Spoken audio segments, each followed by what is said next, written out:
Madame, monsieur, bonsoir. Bienvenue dans ce journal. À la une de l'actualité, un conseil national de sécurité tenu ce jeudi au palais de la présidence de la République. La séance présidée par le chef de l'État, le président Alassane Ouattara, a permis de faire un point global sur les actions de sécurisation des biens des personnes sur l'ensemble du territoire national. La rencontre a aussi évoqué l'évolution de la pandémie de Covid-19 en Côte d'Ivoire. L'État suit aussi les actions en cours pour l'amélioration du quotidien des populations, les politiques publiques évaluées. La rencontre se tient à la primature pour faire un suivi des programmes de protection sociale mis en œuvre. Un point sera fait sur les activités en cours et leurs impacts sur les bénéficiaires. Depuis qu'il a pris fonction à la tête de l'Assemblée nationale, la diplomatie parlementaire est l'une de ses priorités. Cette ambition du président de l'hémicycle a favorisé la création de groupes d'amitié parlementaire avec 49 pays dans le monde. La Chambre basse, conduite par Adama Bictogo, est toujours présente dans les rendez-vous à l'international. On en parle dans le dossier politique et ce sont des données qui jouent un rôle important dans le domaine de l'analyse économique. La journée de diffusion des comptes extérieurs de la Côte d'Ivoire tenue à Abidjan, la balance des paiements 2021 du pays est excédentaire de plus de 1000 milliards de francs CFA. Le ministre de l'économie s'est réjoui des performances malgré la crise mondiale. C'est sa première réunion de l'année 2023. Ce jeudi, le Conseil national de sécurité présidé par le chef de l'État, Alassane Ouattara. Le CNS a examiné la situation sécuritaire en général du pays et fait le point sur l'évolution de la pandémie de Covid-19 en Côte d'Ivoire. Dans ce journal, nous vous proposerons le communiqué au terme des travaux.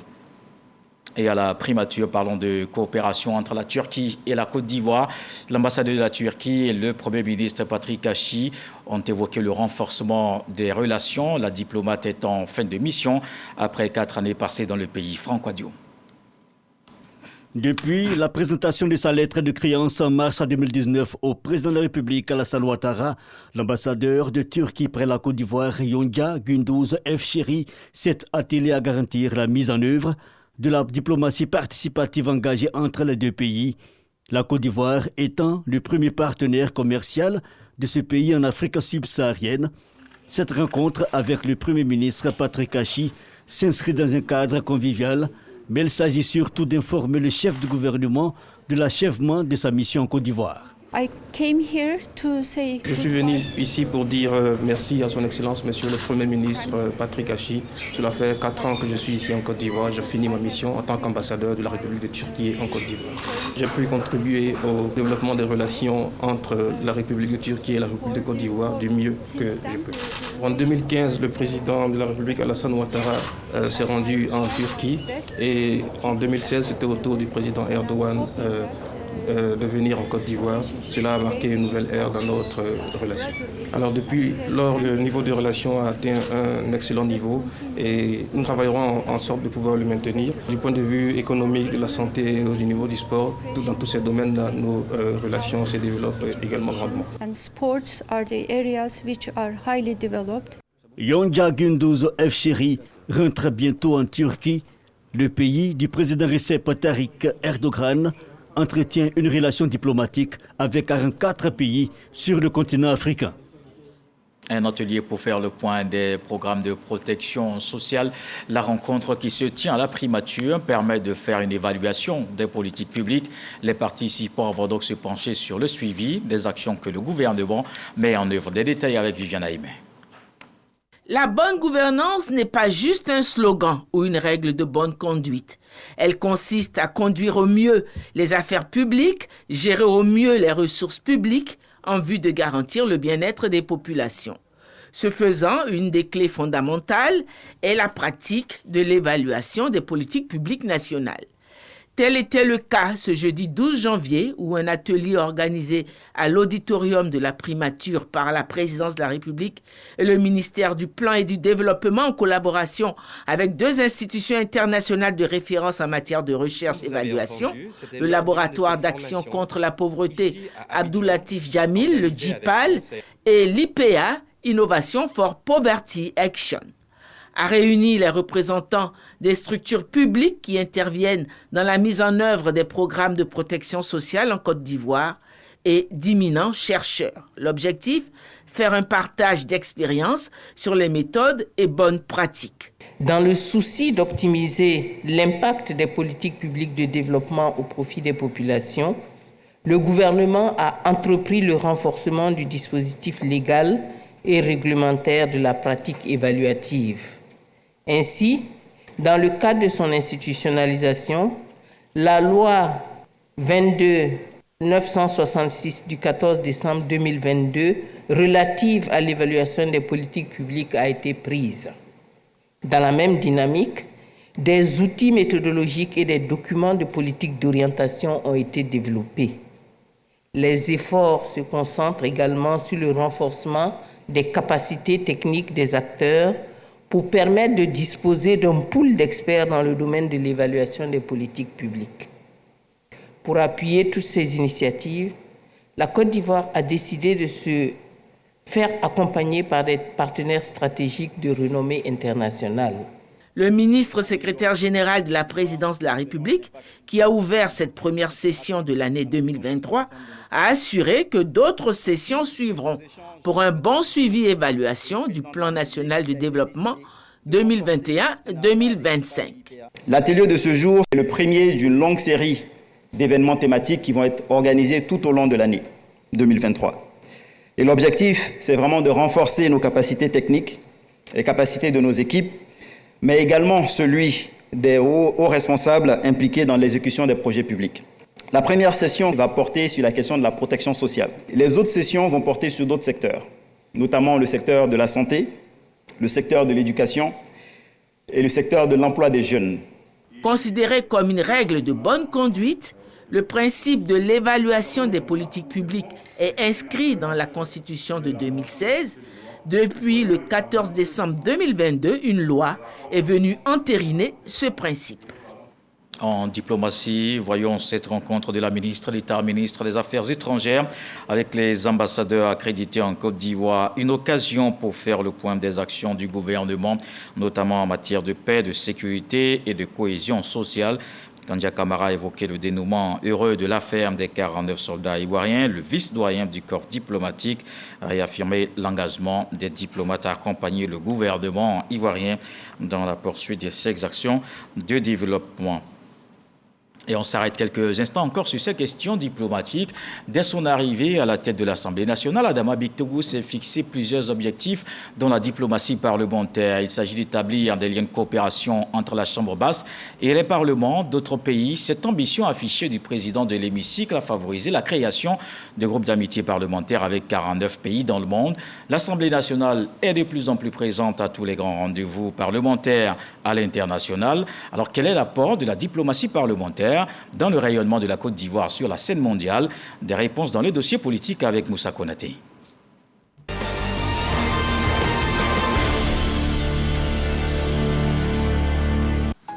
« 27 décembre 2022, Adama Bictogo s'adresse aux députés pour la clôture de la session parlementaire de l'année. En présence du vice-président de la République, des présidents d'institutions, le Premier ministre et des membres du gouvernement, le président de l'Assemblée nationale fait le bilan des activités de l'hémicycle. Parmi les chapitres abordés, le renforcement de la coopération entre son institution et celle d'autres pays. Dès mon élection, j'ai de façon explicite exprimé ma volonté de faire de la coopération parlementaire internationale l'un des piliers de mon action, tout en exposant ma vision d'en faire une diplomatie ambitieuse et performante. La diplomatie parlementaire est notre axe de rayonnement de la Côte d'Ivoire, une ambition du président de l'Assemblée nationale depuis son accession au perchoir le 7 juin dernier. La diplomatie parlementaire participe au rayonnement de la Côte d'Ivoire, bien sûr. Et cette diplomatie parlementaire s'aligne sur les grands axes et les positions officielles de la Côte d'Ivoire sur les questions internationales. Et de plus, les réunions internationales auxquelles participe l'Assemblée nationale sont l'occasion de rencontres bilatérales informelles qui produisent des résultats difficilement quantifiables mais très importants. Repositionner l'Assemblée nationale sur la scène des parlements à l'international Pour réussir le pari, des groupes d'amitié parlementaires avec 49 pays sont mis en place au sein de l'Assemblée nationale en juillet 2022. La diplomatie parlementaire nous permet de faire des échanges entre parlementaires pour connaître les expériences des autres parlementaires. Moi, je suis le président du groupe d'amitié Côte d'Ivoire-Israël. Ça sera l'occasion pour les députés ivoiriens de connaître la procédure parlementaire israélienne et ce sera enrichissant pour nous. Nous avons déjà mis en place le groupe, nous avons déjà des contacts très sérieux avec l'ambassade de l'Allemagne, mais avec le Parlement allemand. Il s'agira pour nous donc de faire des visites mutuelles, d'échanger sur les différentes procédures et tirer les différentes expériences parlementaires des deux côtés. L'Allemagne étant un pays fédéral, ça nous inspirerait de voir aussi comment leur Parlement fonctionne et quelles sont surtout les grandes orientations aujourd'hui des débats au niveau des parlements. En plus de la création de ces instruments pour mener l'offensive diplomatique auprès d'autres structures parlementaires, le président de l'Assemblée nationale est présent à tous les grands rendez-vous. On note la participation de la délégation ivoirienne à la 28e session Afrique de l'Assemblée parlementaire de la francophonie, APF, au Maroc, tenue en juin. Également à la 47e session de l'APF au Rwanda dans le mois de juillet. Puis à la 8e Assemblée générale des parlements contre la corruption au Bénin. Adama Bictogo aussi présent à la 145e session de l'UIP, Union interparlementaire en octobre à Kigali, la capitale rwandaise. À cela s'ajoutent plusieurs rencontres avec des ambassadeurs et des présidents de parlement. Tout ceci dans le but de renforcer la coopération parlementaire. La diplomatie, c'est à la fois celle du chef de l'État, celle du gouvernement, mais aussi celle de l'Assemblée nationale. Ce sont ces actions conjuguées qui renforcent le leadership de la Côte d'Ivoire dans la sous-région ouest africaine et sa place sur l'échiquier international. Et je crois que nous sommes sur la bonne voie. Progressivement, la Côte d'Ivoire retrouve sa place dans le Conseil des Nations. Il regagne des positions. Il noue des alliances avec tous les grands pays du monde parce que nous avons besoin de la coopération internationale pour soutenir notre processus de développement.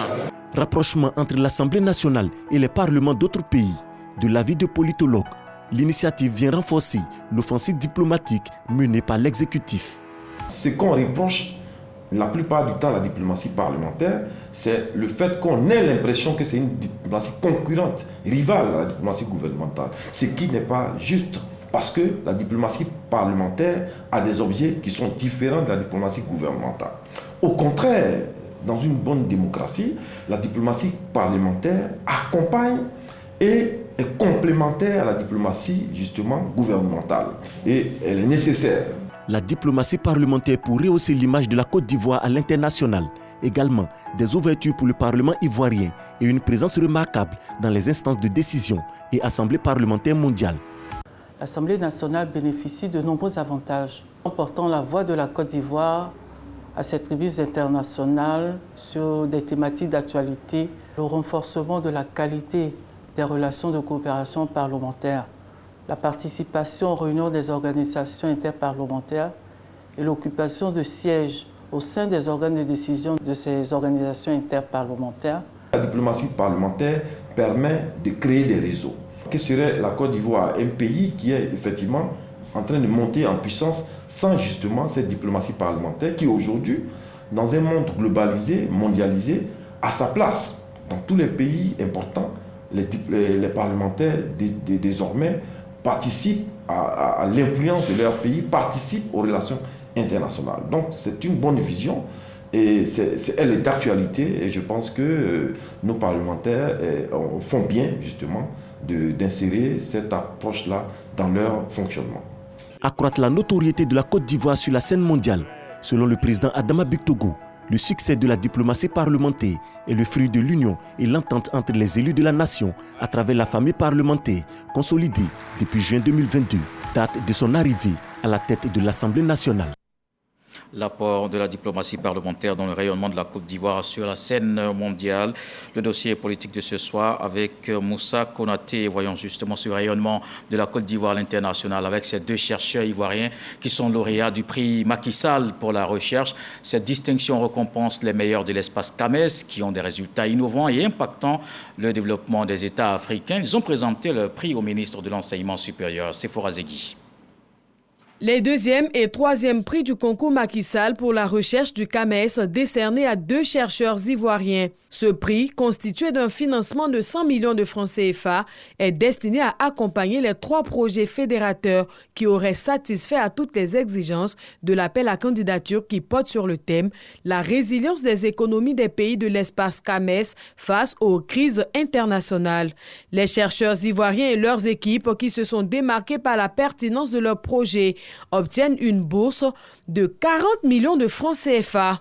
L'hypothèse que nous avons émise est celle que si nos économies sont résilientes, ce serait sans doute dû à la diversification des économies. Premier axe donc de ce projet, c'est d'étudier les différentes trajectoires des économies de l'espace CAMES. Le deuxième axe va consister à mettre en place un calculateur qui est un outil prédicatif qui va, à partir d'un certain nombre de données qu'on va mettre dans cet outil, prévenir les économies de ces États. Nous nous sommes dit, si avec ce que l'Afrique a vécu, comme l'esclavage, comme la colonisation, avec toutes les crises que nous connaissons, avec les guerres civiles, avec la famine et toutes les crises dont je ne parlerai pas ici, nous arrivons à prendre le dessus. Nous arrivons par exemple, nous sommes arrivés par exemple pas à ne pas subir la Covid, mais en tout cas à la vivre d'une façon moins catastrophique que les prévisions nous donnaient. Et donc, nous avons certainement dans nos outils, dans nos savoirs traditionnels, dans nos savoirs locaux, des outils qui nous permettent de toujours prendre le dessus devant la crise. Le ministre Adama Diawara n'a pas caché sa joie et sa fierté. Comme il aime à le dire, la recherche est le moteur du développement. Nous avons des chercheurs qui cherchent et qui trouvent effectivement. Aujourd'hui, vous venez de le voir, sur 3 prix Macky Sall dédiés à la recherche, la Côte d'Ivoire à elle seule rafle 2 prix. Alors donc je pense que ça se passe de commentaires. Cela est une preuve palpable de la compétence de nos anciens chercheurs et chercheurs. Macky Sall, le président sénégalais, a promis de doubler la dotation de ce prix, qui passe de 100 millions à 200 millions de francs CFA. Il sera désormais organisé chaque année. Au niveau de l'éducation nationale, on vise aussi l'excellence. Cela passe par la mise à disposition de moyens, ce qu'a fait la ministre Mariatou Koné. Elle a doté les structures sous tutelle de 144 véhicules. Ces engins viennent renforcer les capacités opérationnelles et améliorer les résultats du personnel. Retrouvons Sephora Zeki. 144 véhicules remis aux IEP, Dren et Drena, qui se sont distingués par la qualité de leur travail en 2022 pour faciliter leur déplacement dans le cadre de leur mission. Ces véhicules viennent réduire la pénibilité de leur travail d'encadrement des lycées et collèges de Côte d'Ivoire.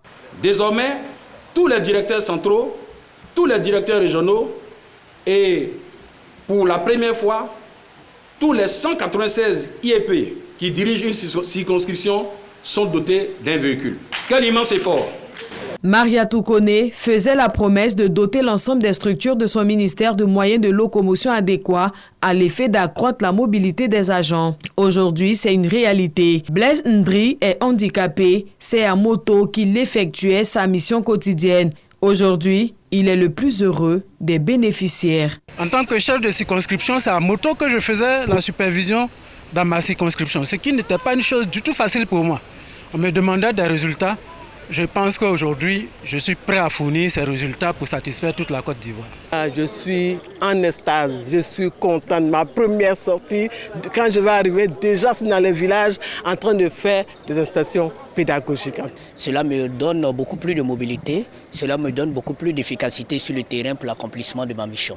En joignant l'acte à la parole, la ministre de l'Éducation nationale et de l'alphabétisation veut renforcer les capacités opérationnelles de ses collaborateurs pour l'atteinte des résultats escomptés. En plus des mesures sociales du président de la République en faveur des fonctionnaires, dont nous constituons l'écrasante majorité, voici un autre cadeau de grande valeur que l'État de Côte d'Ivoire fait à la communauté éducative.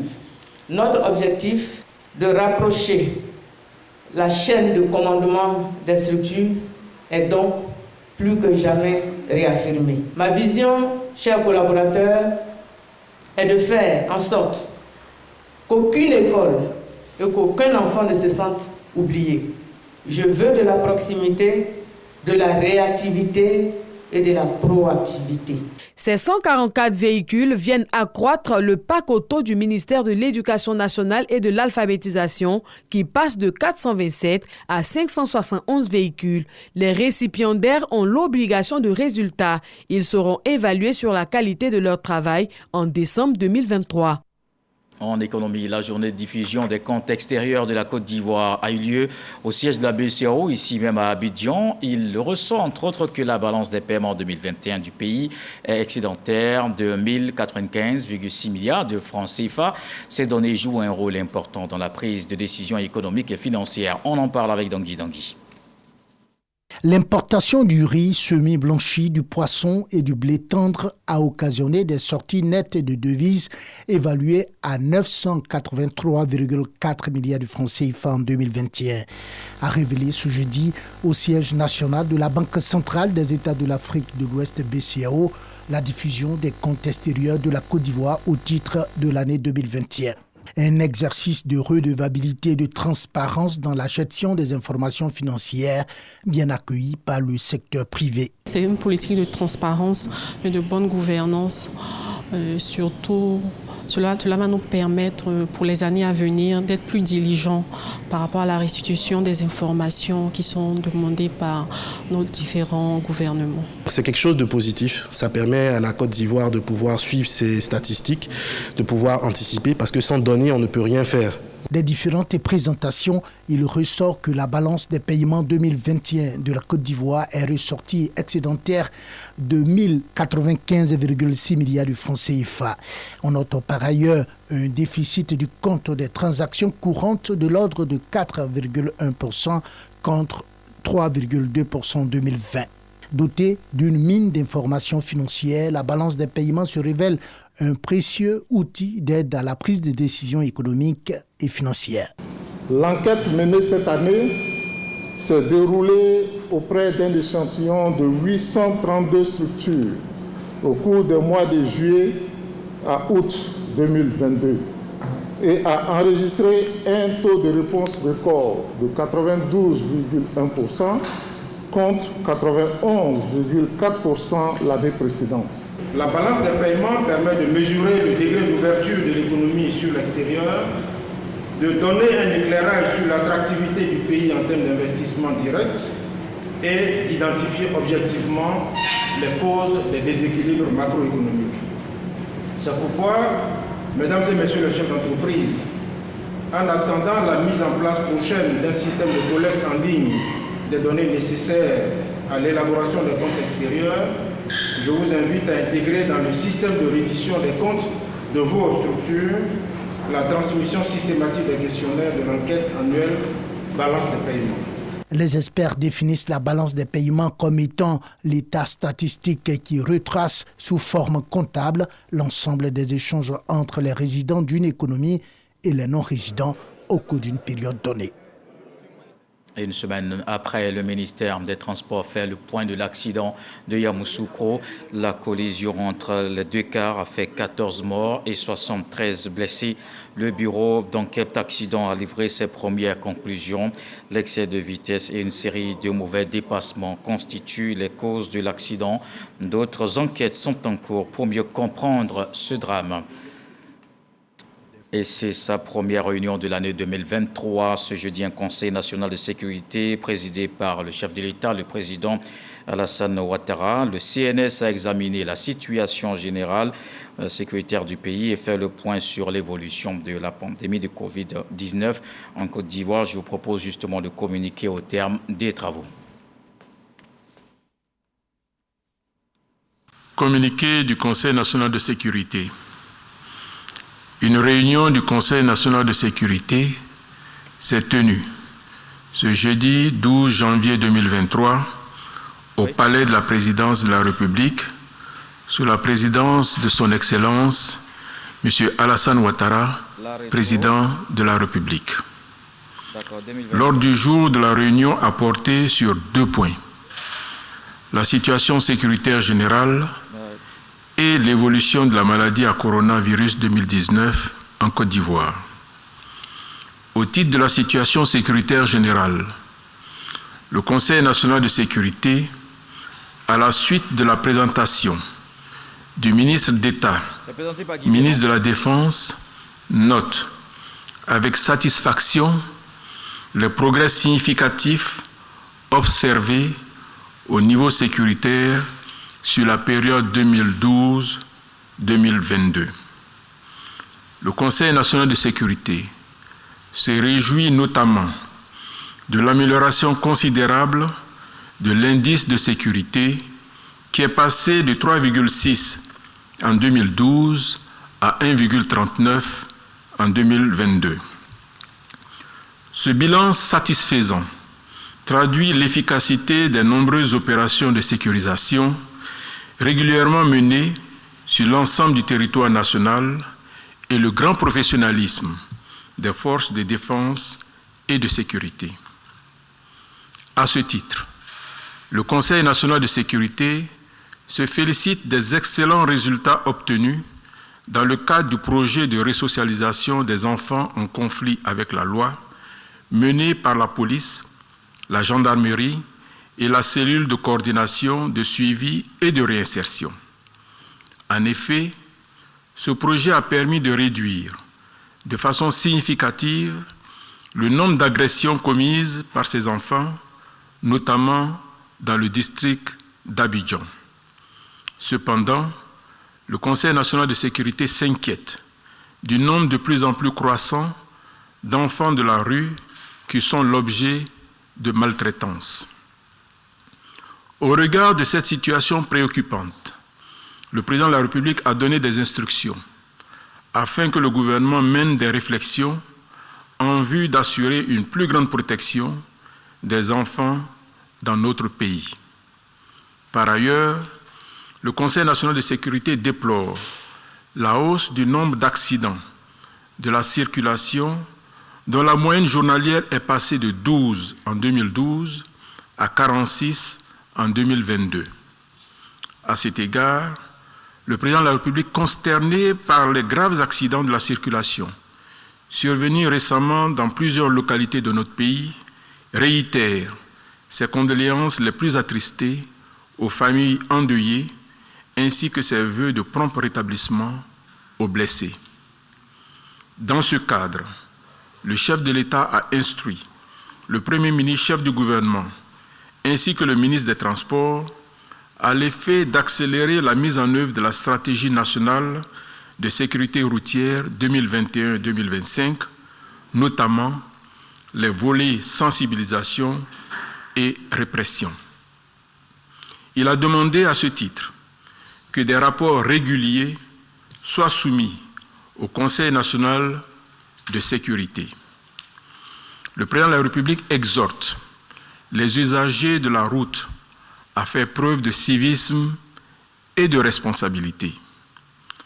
En dépit de ces situations, le président de la République, satisfait du bilan sécuritaire général, adresse ses vives félicitations au Premier ministre, chef du gouvernement, au ministre en charge de la Défense et de la Sécurité, au Grand Commandement et à l'ensemble des acteurs engagés dans la sécurisation et la stabilité de notre pays. Les membres du Conseil national de sécurité, pour leur part, expriment leur immense gratitude au chef de l'État pour ses initiatives et ses actions diplomatiques qui ont conduit à la libération de tous nos soldats détenus au Mali depuis le 10 juillet 2022. Le Conseil national de sécurité félicite également nos vaillants soldats pour la discipline, la résilience et le courage dont ils ont fait preuve durant ces mois de détention. Au titre de l'évolution de la maladie à coronavirus 2019 en Côte d'Ivoire, à la suite de la présentation faite par le ministre de la Santé, de l'Hygiène publique et de la couverture maladie universelle, le Conseil national de sécurité note avec satisfaction que la pandémie de Covid-19 est largement sous contrôle en Côte d'Ivoire. Le Conseil national de sécurité, se réjouissant des excellents résultats enregistrés dans la lutte contre la Covid-19 depuis 2020 dans notre pays, a décidé de la levée progressive des mesures et dispositions spéciales prévues dans le cadre de l'état d'urgence sanitaire. Le président de la République réitère ses félicitations au Premier ministre, chef du gouvernement, au ministre en charge de la Santé, ainsi qu'à tous les acteurs impliqués dans la lutte contre cette pandémie. Le président de la République adresse également ses félicitations aux Ivoiriennes et aux Ivoiriens pour les efforts consentis qui ont permis la bonne maîtrise de la pandémie en Côte d'Ivoire. Enfin, le chef de l'État exhorte toutes les populations vivant en Côte d'Ivoire à continuer de respecter les consignes de protection et à se faire vacciner contre cette maladie. Fait à Abidjan le jeudi 12 janvier 2023. C'était le communiqué du Conseil national de sécurité tenu aujourd'hui par le ministre, directeur de cabinet, Fidel Sarasoro. Et à ne surtout pas manquer, c'est tout de suite après ce journal, la rétro 2022 de la rédaction de RTI 1, c'est à 20h50. Une émission présentée par Herman Guivi. Voilà qui met un terme à ce journal. Merci de l'avoir suivi. Retour de l'actualité 23h avec Abdoulaye Koné. Ce soir, le sage nous apprend que c'est au pied du vieillard que l'on récolte les fruits de la sagesse. Dieu le voulant, on se retrouve demain.